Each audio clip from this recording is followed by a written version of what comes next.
Los espartanos no fueron simplemente guerreros, fueron la encarnación de un ideal que desafiaba los límites de la resistencia humana. Y si te dijera que la imagen popular de hombres invencibles, bañados en gloria, es en realidad solo una fracción de la verdad? Bienvenido a Nombres Inmortales, donde revelamos los secretos que la historia prefirió silenciar. En este viaje descubrirás que Esparta no solo fue forjada en el campo de batalla, sino también en la disciplina brutal de su sociedad, en la sangre de sus hijos y en el sacrificio de su pueblo. La pregunta es, ¿qué precio estás dispuesto a pagar por la eternidad? El mito dice que Esparta solo se resumía en la valentía de sus hoplitas en las Termópilas, pero esa es una ilusión conveniente. La realidad es mucho más perturbadora y, al mismo tiempo, fascinante. En las siguientes páginas descubrirás cómo una sociedad entera se convirtió en una máquina de guerra, cómo la vida de un espartano estaba marcada desde su nacimiento, y por qué su legado sigue inspirando temor y admiración. Abriremos la primera grieta en esa armadura perfecta, la niñez de los espartanos, un ciclo de hierro y dolor que forjaba a los hombres más temidos de la antigüedad. En Esparta, la vida no comenzaba con ternura, sino con una prueba. Los recién nacidos eran examinados por ancianos, para decidir si merecían vivir o morir. Los considerados débiles eran arrojados al monte Taygeto, pues solo los fuertes podían sostener el destino de la polis. ¿Te imaginas crecer en una sociedad donde tu derecho a existir dependía de tu fortaleza física? Esa crudeza inicial no era un accidente. Era la primera lección en un sistema diseñado para erradicar la fragilidad y garantizar que cada soldado fuera, desde la cuna, un pilar indestructible del ejército. Aquí comienza el verdadero horror y la grandeza. Pero sobrevivir a esa primera prueba era apenas el inicio. A los 7 años, los niños eran arrebatados de sus familias e introducidos en la Agogé, el brutal sistema educativo militar espartano. Allí aprendían a resistir el hambre, el dolor y la humillación. Se les obligaba a robar para sobrevivir, pero eran castigados si eran descubiertos.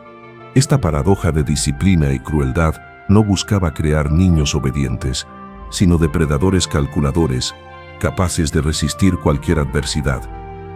Cada noche que pasaban en la Agogé era una forja de hierro que iba moldeando al hoplita del futuro.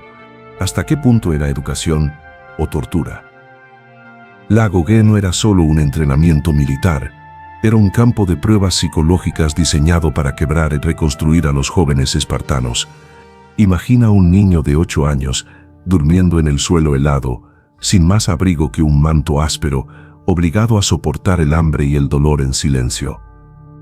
Allí aprendían que las lágrimas eran un lujo prohibido y que la compasión era una debilidad imperdonable. La lección más brutal era simple. Sobrevivir no dependía de la fuerza bruta, sino de la astucia, la resistencia y la disciplina absoluta. Cada día de la Agogé era un examen de vida o muerte. Uno de los ritos más crueles era el flagelamiento en el altar de Artemisa Ortia, donde los jóvenes debían soportar azotes hasta desmayar o morir. No era un castigo, sino un espectáculo público que servía como prueba de honor. El pueblo aplaudía a los que resistían en silencio y despreciaba a quienes gritaban de dolor. Este ritual no solo buscaba probar la fuerza física, sino también demostrar que el verdadero guerrero debía abrazar el sufrimiento con orgullo. Así, cada cicatriz se convertía en un símbolo de valor, cada lágrima contenida en un recordatorio de que Esparta no formaba hombres, forjaba leyendas. Tras sobrevivir a la Agogé, los jóvenes espartanos entraban en una etapa aún más intensa, el entrenamiento colectivo que los convertía en hoplitas, los guerreros de élite de la Hélade. Armados con lanzas largas y escudos de bronce, practicaban formaciones cerradas, donde la vida de cada hombre dependía del compañero a su lado. La disciplina era tan estricta que incluso un paso en falso podía significar la ruina de todo el escuadrón. En Esparta, el individuo no existía, solo la falange, esa muralla viviente que podía aplastar ejércitos enteros. La lección era clara. Tu escudo no solo protegía tu vida, sino la de todos. Las batallas simuladas eran auténticos torbellinos de violencia, donde los jóvenes guerreros se enfrentaban con una ferocidad tan real que muchos quedaban mutilados, o incluso morían en el proceso. Pero para Esparta, no había diferencia entre un ejercicio y una guerra. Cada choque de escudos era una preparación para el destino que los aguardaba. Aquellos que sobrevivían y destacaban eran aceptados como ciudadanos plenos, mientras que los que fallaban eran condenados a la humillación y el desprecio eterno. Aquí, en la crudeza del entrenamiento, nacía la leyenda del guerrero perfecto, aquel cuya vida pertenecía a la ciudad y no a sí mismo. El poder de Esparta no se construyó en un solo día, ni únicamente en el campo de batalla contra potencias extranjeras. Antes de convertirse en el terror de Persia, Esparta dirigió su ferocidad hacia quienes tenía más cerca, sus propios vecinos. Las guerras mesenias fueron el laboratorio sangriento donde los espartanos aprendieron a perfeccionar su maquinaria de guerra. Tras años de combates brutales, lograron someter a un pueblo entero, los ilotas, convertidos en siervos que trabajarían la tierra para sostener el engranaje militar. Mientras el resto de Grecia cultivaba el arte y la filosofía, Esparta cultivaba obediencia y dominio absoluto. Los ilotas eran mayoría en la población, pero vivían bajo el terror de una élite armada, que no dudaba en usar la violencia para mantenerlos sumisos. Cada año, los espartanos declaraban la guerra a los ilotas como un ritual, para poder cazarlos sin restricciones legales. Era un sistema macabro. Mientras los campesinos trabajaban para alimentar a la ciudad, los jóvenes guerreros practicaban asesinatos en secreto, consolidando su destreza letal. Este orden social, basado en el miedo y la opresión, permitió a Esparta mantener un ejército permanente. Pero también creó un dilema. ¿Puede una civilización sostenerse eternamente sobre la sangre de los suyos? Aunque Esparta se mostraba invencible hacia el exterior, en su interior vivía con el miedo constante a un enemigo silencioso, sus propios ilotas. Eran más numerosos que los ciudadanos espartanos, y en cualquier momento podían levantarse en rebelión. Por eso, la vigilancia era permanente y la violencia sistemática. Los jóvenes de la élite participaban en la Criptia, una misión secreta donde cazaban ilotas en la oscuridad de la noche, demostrando su destreza y sembrando terror entre los sometidos. No era solo entrenamiento, era una guerra psicológica continua, diseñada para que los dominados nunca olvidaran quién portaba la lanza y quién la recibía.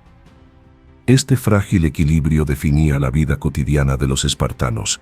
Mientras el pueblo llano de Grecia buscaba gloria en la política o el comercio, Esparta vivía en un estado de alerta permanente, una ciudad fortificada no solo contra invasores, sino contra sí misma. La paradoja era evidente. La disciplina que los hacía temibles en batalla era también una cadena que los condenaba a la desconfianza eterna. Cada sonrisa entre los ilotas podía esconder un complot, cada cosecha podía convertirse en la chispa de una rebelión. Esparta era poderosa, sí, pero también vulnerable, sostenida por un equilibrio tan afilado como el filo de sus espadas. En una Grecia dominada por la sumisión femenina, Esparta rompía todas las reglas. Las mujeres espartanas no eran confinadas a las sombras del hogar. Tenían voz, fuerza y un rol crucial en la supervivencia de la ciudad. Desde niñas recibían entrenamiento físico, corrían, lanzaban jabalinas y fortalecían sus cuerpos con un propósito claro: dar a luz a guerreros invencibles. Pero su influencia iba más allá de la maternidad. En ausencia de los hombres, que vivían casi siempre en campaña o entrenamiento, eran ellas quienes administraban las propiedades, supervisaban la economía y mantenían vivo el tejido social de Esparta. Sus voces eran temidas incluso por los hombres. Se decía que una madre espartana entregaba a su hijo el escudo con la frase «con él o sobre él», exigiéndole regresar victorioso o morir en batalla. Esta mentalidad convertía a las mujeres en guardianas implacables del honor colectivo. A diferencia de otras polis, podían heredar tierras, acumular riquezas y hasta influir en decisiones políticas. Muchos griegos las criticaban, llamándolas insolentes o desenfrenadas, pero lo cierto es que sin ellas, Esparta no habría sostenido su sistema militar. Eran el pilar invisible de una ciudad, donde incluso la gloria masculina dependía del acero de sus palabras. Esparta alcanzó la cúspide de su leyenda en el año 480 a.C., cuando el rugido del imperio persa amenazaba con devorar a toda Grecia. Jerjes avanzaba con un ejército descomunal, cifras que la tradición elevó a cientos de miles de hombres, frente a una Hélade fragmentada y temerosa. Fue entonces cuando Leónidas, rey de Esparta, asumió el destino de su pueblo, no luchar por sobrevivir, sino por dejar una huella eterna. ¿Cómo se enfrenta un pequeño puñado de hombres al mayor ejército del mundo conocido? No con esperanza de victoria, sino con la certeza de la gloria en la muerte. El paso de las Termópilas, estrecho y angosto, fue elegido como el escenario donde la valentía podría equilibrar la balanza contra la superioridad numérica. Allí, 300 espartanos, acompañados por aliados griegos, se prepararon para resistir el embate de la tormenta persa. No se trataba solo de defender un punto estratégico, era un mensaje al mundo, una declaración grabada en sangre, de que la libertad no se entrega sin lucha. Cada guerrero sabía que su nombre no sobreviviría en mármol, pero sí en la memoria de la eternidad. Esparta estaba lista para escribir su capítulo más inmortal. El primer día en las Termópilas fue un rugido contenido. Las oleadas persas se estrellaban contra la muralla de escudos espartanos, pero la estrechez del paso anulaba su superioridad numérica.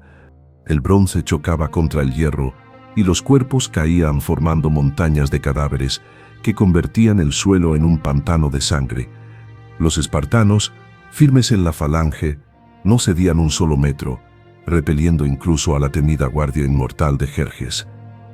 Para el mundo, aquello parecía imposible. Un puñado de hombres deteniendo a un imperio entero.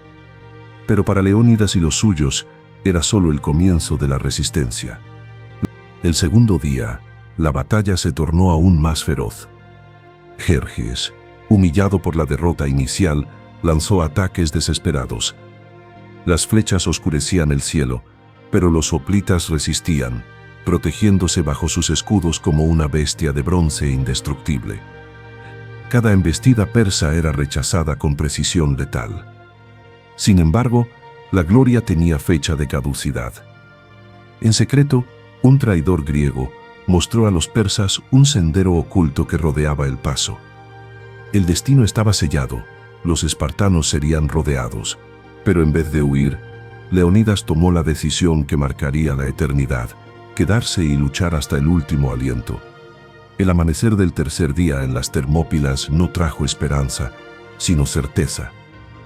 Los espartanos sabían que estaban rodeados, que la marea persa los aplastaría sin piedad. Sin embargo, Leónidas reunió a sus hombres y les ofreció algo más grande que la vida, la inmortalidad. Decidió liberar a la mayoría de los aliados griegos, permitiéndoles sobrevivir para llevar el mensaje, mientras él y sus 300 permanecían firmes. Cada soldado se preparó como si fuera una ceremonia sagrada. Ajustaron sus cascos, pulieron sus lanzas y elevaron sus escudos, sabiendo que lo que estaba por venir era la eternidad grabada en acero. El choque final fue un cataclismo de fuego y bronce. Los persas arrollaban en oleadas interminables, pero los espartanos luchaban con la ferocidad de hombres que ya habían aceptado la muerte. Leónidas cayó entre los primeros, atravesado por lanzas, y su cuerpo se convirtió en el estandarte de resistencia, que encendió aún más a sus compañeros. Combatieron hasta que las lanzas se quebraron, luego con espadas, y cuando éstas se hicieron añicos, con las manos desnudas y los dientes. No hubo rendición. Aquel día, el mundo fue testigo de que un hombre puede morir, pero una idea jamás se doblega. La caída de Leónidas y sus 300 no fue el final, sino el inicio de algo mucho más poderoso, un mito que incendió el corazón de toda Grecia. La noticia del sacrificio en las Termópilas se esparció como un relámpago, transformando la desesperación en furia y la fragmentación en unidad. Aquellos que antes dudaban, ahora veían en Esparta un ejemplo imposible de ignorar, que incluso frente a la mayor de las tormentas, la libertad valía más que la vida. El eco de la sangre derramada no se apagó, resonó en las murallas de Atenas, en los campos de Corinto y en cada polis que temía al poder persa. Fue ese sacrificio el que encendió la chispa para la gran victoria griega en Salamina y Platea, donde finalmente los persas fueron derrotados. Leónidas había muerto, pero su sombra guiaba cada embestida, cada espada desenvainada. Así nació una verdad inquebrantable: la muerte puede ser una derrota física, pero el sacrificio voluntario se convierte en una fuerza inmortal.